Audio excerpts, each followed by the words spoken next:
Hello friends, welcome back to my channel. நம்ம இன்றைக்கி இந்த வீடியோவில் பாவை விளக்கு அன்பேக்கிங் தான் பார்க்க போகிறோம். பாவை விளக்கு வீட்டில் வைக்கலாமா அப்படின்னா தாராளமாக வைக்கலாங்க.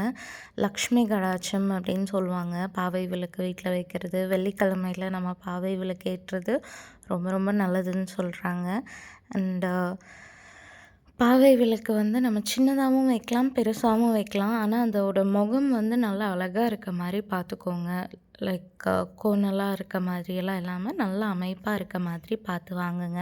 நான் நிறைய வெப்சைட்ஸில் சர்ச் பண்ணேன், நிறைய ஷாப்ஸில் பார்த்தேன்.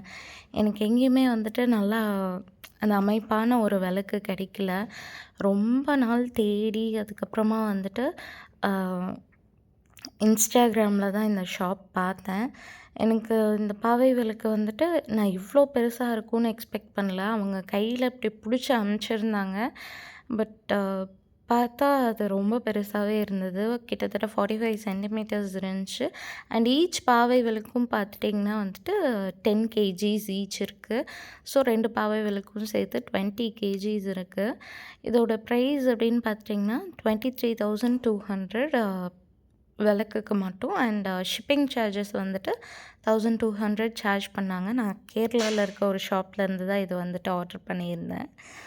அண்டு அங்கே இந்த விளக்கு மட்டும் இல்லைங்க, நிறைய பிராஸ் ஐட்டம்ஸ் வச்சுருக்காங்க. ரொம்பவே சூப்பராக அண்ட் யூனிக்கான ஐட்டம்ஸும் இருக்குது.